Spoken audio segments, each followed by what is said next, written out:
Hello les pitchelous! Aujourd'hui dans Dadalou, on va parler de grains, de graines et de petits osios.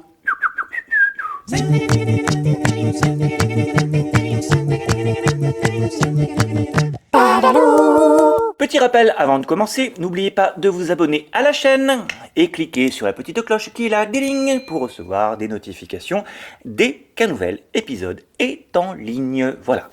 L'autre jour avec mon loulou, on est parti se promener dans la forêt, il faisait froid, on a mis les gants, l'écharpe, le bonnet, et loulou m'a demandé, dit papa, comment ils font les animaux quand ils ont froid l'hiver En voilà encore une question qu'elle est bonne. Alors tout de suite, c'est le dis-nous tout. Et oui, c'est l'hiver. D'ailleurs, que font les animaux l'hiver? Certains s'en vont pour chercher des pays plus chauds. Certains autres animaux creusent des tunnels, se cachent sous des tas de feuilles ou dans des grottes et passent l'hiver à dormir. On appelle ça l'hibernation. 5 mois à faire dodo. Ils ont mangé avant ces 5 mois pour avoir des bonnes réserves de graisse. Moi, dormir pendant 5 mois, j'en rêve. Bon, malheureusement, je ne fais que les réserves de graisse pendant l'hiver. C'est comme ça.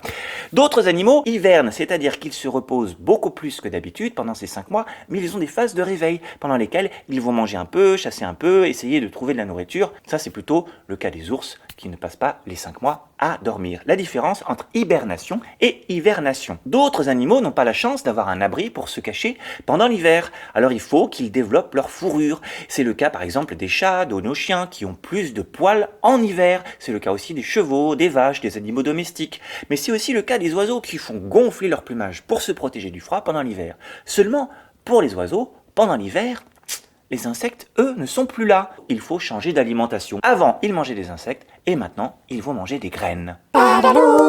Et justement, aujourd'hui, je vous invite à fabriquer des petites boules pour les oiseaux, des boules de graisse avec des graines. Alors c'est très facile. Il vous faut soit de la graisse animale, soit de la graisse végétale. Ça peut marcher même aussi avec le beurre de cacahuète. Les oiseaux adorent ça. Vous mettez donc la graisse dans un bol avec un mélange de graines.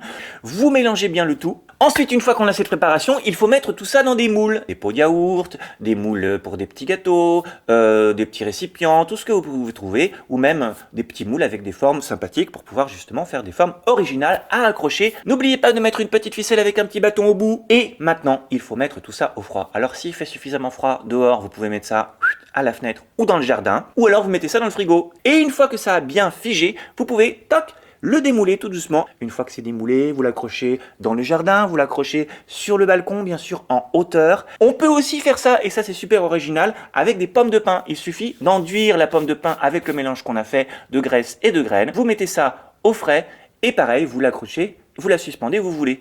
Vous pouvez aussi utiliser des rouleaux de papier toilette en badigeonnant tout autour, soit la graisse directement, soit le beurre de cacahuète dont je vous ai parlé tout à l'heure, et après en faisant rouler le tout dans les graines mélangées. Et après, c'est facile pour pouvoir les accrocher et les suspendre sur des branches. Voilà les petites astuces pour donner aux oiseaux les petites graines. Et justement, à propos de graines, je vais vous raconter une petite histoire. C'est l'histoire d'un petit gars qui n'avait rien. Alors, quand je vous dis qu'il avait rien, il avait rien de rien. Dans les tiroirs, rien. Dans les placards, rien. Dans les armoires, rien. Et ce jour de l'histoire, ce jour-là, il y avait une grande fête partout dans la ville. Une grande fête où tout le monde, justement, faisait ce jour-là un bon repas. Une sorte de réveillon. Et lui, il voulait faire comme tout le monde. Il voulait aussi faire un bon repas. Il n'y a pas de raison. Même quand on n'a rien, on a aussi le droit de faire la fête. Alors, il a cherché partout. Il a gratté au fond des tiroirs, au fond des placards, au fond des armoires. Et à force de chercher comme ça, il a fini par trouver par terre, entre deux lames du plancher, un tout petit grain de riz. C'est pas grand-chose, mais c'est déjà mieux que rien. Seulement voilà, comme il n'avait rien, il n'avait pas non plus de quoi faire cuire ce riz. Parce que pour faire cuire du riz, si mes souvenirs sont exacts, il faut de l'eau, une casserole, du feu, bref, c'est assez compliqué quand on n'a rien du tout. Alors il est allé voir sa voisine. Est-ce que tu veux bien me prêter ta casserole pour que je puisse faire cuire ce riz? La voisine, elle a réfléchi, elle a dit, moi je veux bien te prêter ma casserole, mais tu m'invites à dîner ce soir. Pas de problème, a dit le petit gars. Quand il y en a pour un, il y en a pour tous. Il y en a pour deux, il y en a pour toi, il y en a pour moi.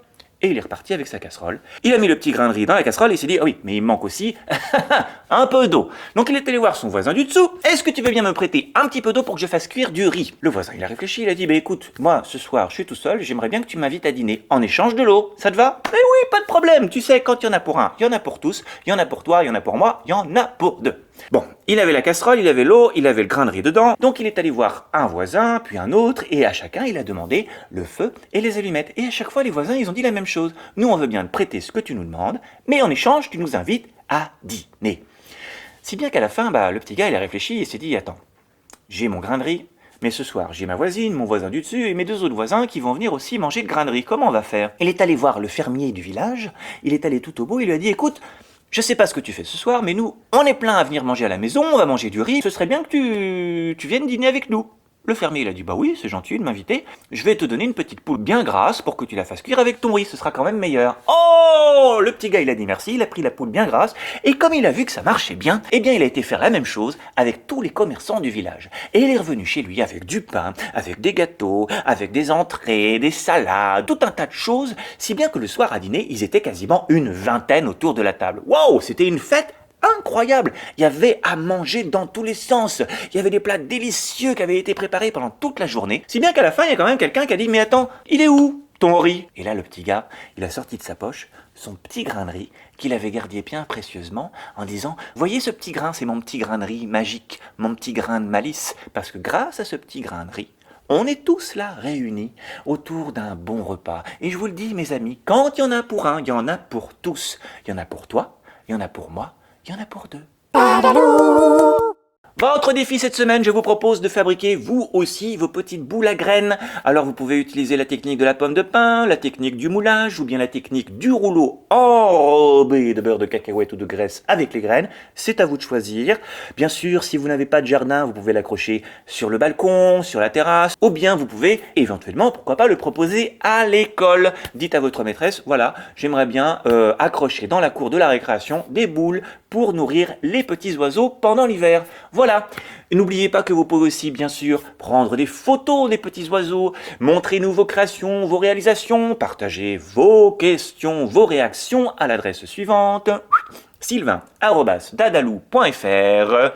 N'oubliez pas de vous abonner à la chaîne et de cliquer sur la petite cloche pour recevoir des notifications dès qu'un nouvel épisode est en ligne. Je vous souhaite pour les jours à venir plein de malice. Je vous dis à la semaine prochaine. Et d'ici là, n'oubliez pas, soyez curieux.